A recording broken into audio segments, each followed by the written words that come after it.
We haven't even got to the draft. I don't know what the rest of the NBA is going to look like. Is Damian Lillard going to get traded? Is Karl-Anthony Towns going to get traded? Did I just ask that? Is Trae Young going to get traded?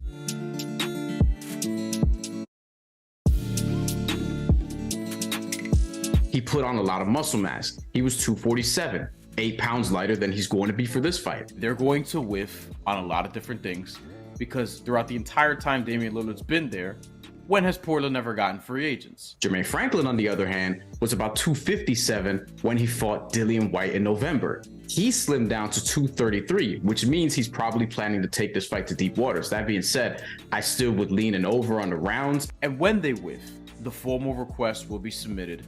Somebody among these two parties will finally decide to be the bad guy. I think he does eventually find himself with the Miami Heat. When you try to get in this airspace, he's so smart at just keeping you at distance, using his jab, which will be difficult to land against a southpaw, and he'll probably establish a straight right hand and has great body work as well. And I think those body shots will be able to keep Lomachenko from doing all the Lomachenko stuff and getting near and moving and switching angles and things of that nature. It's not really for me whether or not Terence Crawford is going to figure him out, because I think he is. Just because you can figure him out doesn't mean you can withstand the power. I think Devin Haney's going to neutralize him over the course of time, and I do think it's going to be a close fight. You'll probably see some 115, 113s or 116, 112s, but ultimately I think Devin Haney wins at some points. Plus 1,500. I'm looking at guys who fit profiles of what NBA teams are looking for. Julian Strawther, 6'7", one of the best shooters in this draft, full stop, can rebound for his position, is a big wing. Julian Strawther was mocked for a while in the top 20, 25, late first round range. I think he can find his way back into the first round if someone bets on the shooting. Errol Spence is going to find him, probably not as much as he would like, because Errol Spence finds everybody.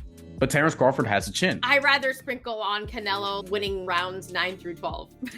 That's a sprinkle. I could do that too. I could do it. It's my money. Listen. It's the same thing as copying a test in high school and not trying to get 100 because it's obvious. So you instead settle for like the 85 or the 90. That's what some other mock drafts be doing out here. What about the Rudy Gobert trade? No, not that one. No, the Rudy Gobert trade doesn't count. I mean, it was pretty stupid. We knew immediately that was stupid. Sure. Pro Football Focus ranked the Giants' offensive line 30th overall last season. Okay, one of the worst in the NFL. They added John Feliciano, they added Jamil Douglas, they drafted Evan Neal, number 7 overall in the draft this year.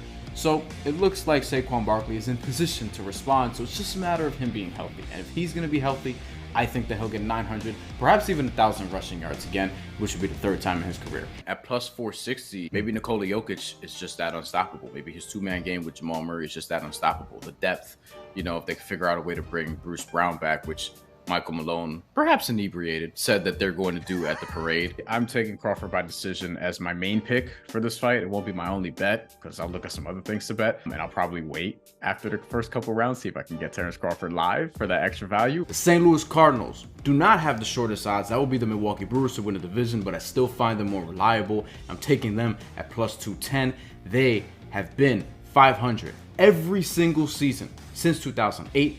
And they've been at least 2nd in this division all but 1 year since 2009. This is a business. There's a rematch clause. And there have been other rivalries that have had draws in the first fight where it didn't look like there should have been. I'm still waiting for Draymond Green to hit an over. If he could get 8 points, then plus 106, that'd be great. Canelo Alvarez and Gennady Golovkin the first time they fought in 2017, that was a draw. And Tyson Fury and Deontay Wilder the first time they fought in 2018, that was a draw. And both of those fights had rematches, and then rematches to those rematches. They ended up being trilogies for business reasons.